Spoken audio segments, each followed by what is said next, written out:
Hello everyone. Well, Horror Month 2017 continues today with The Revenge of Frankenstein. So, here we go. Baron Victor Frankenstein, sentenced to death, escapes execution by the guillotine by having a priest beheaded and buried in his place with the aid of one of his followers. 3 years later, Frankenstein, now going by the alias of Dr. Stein, has become a successful physician in Carlsbruck, catering to the wealthy while also tending to the poor in a pauper's hospital. Dr. Hans Klev, a junior member of the medical council, recognizes him and blackmails him into allowing him to become his apprentice. Together with Karl, the hunchback who facilitated Frankenstein's escape, Frankenstein and Klev continue with the Baron's experiment, transplanting a living brain into a new body, one that isn't a crude, cobbled-together monster. Oh gee, I wonder how all that's gonna go. The deformed Karl is more than willing to volunteer his brain, thereby gaining a new, healthy body, particularly after meeting the new assistant at the hospital, the lovely Margaret. Ooh. The transplant succeeds, but when the excited Dr. Klev tells Karl that he will be a medical sensation, Karl panics and convinces Margaret to free him. Klev notes that the chimpanzee into which Frankenstein had transplanted the brain of an orangutan ate its mate, and worries about Karl, but his concerns are brushed off by Frankenstein. Karl flees from the hospital and hides in Dr. Stein's laboratory, where he burns his preserved hunchback body. Uh-oh. He's attacked by the drunken janitor, who takes him for a burglar, but manages to strangle the man. Frankenstein and Klev discover Karl is missing and begin searching for him. The next morning, Margaret finds Karl in her aunt's stable. When she goes to fetch Dr. Klev, Karl experiences difficulties with his arm and leg. When Klev and Margaret arrive, he is gone. At night, he ambushes and strangles a local girl. The next night, he rushes into an evening reception.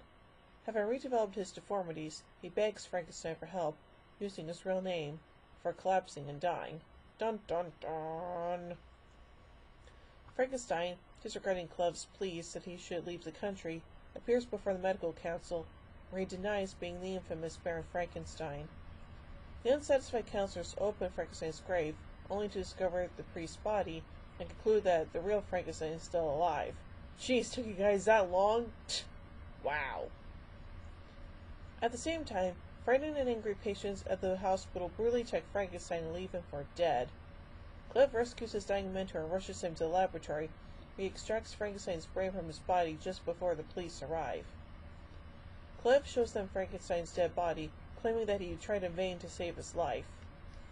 Alone again and uneasy about his skills, Klev begins transplanting the brain into another body, one that Frankenstein had been preparing earlier, and which was made to resemble him. Interesting. Sometime later in London, Klev assists Frankenstein, I'll call him Dr. Frank, in welcoming some patients. Oh wow, I wonder how that's gonna go. So yeah, this is a pretty interesting installment in the series, so yeah. Anyway, let's look at a couple production notes. The film was shot at Braid Studios and production commenced on January 6, 1958, 3 days after filming Robbed on Dracula, which likewise starred Peter Cushing and was directed by Fisher. Conductor and composer Leonard Salcedo was hired to write the score, and most of the regular Hammer crew returned in other roles, including Jack Asher as cinematographer, Bernard Robinson on design, and Phil Leakey on makeup. Wow, Phil Leakey. Sheesh. That's gotta be one of the most interesting last names I've ever heard. So yeah, but still, as a follow-up to The Curse of Frankenstein, it's pretty darn good. So, overall, I give The Revenge of Frankenstein 4 jack-o'-lanterns out of 5. Well, join me tomorrow as we take a look at The Evil of Frankenstein. Should be pretty interesting. So, until then, see you guys tomorrow. Peace.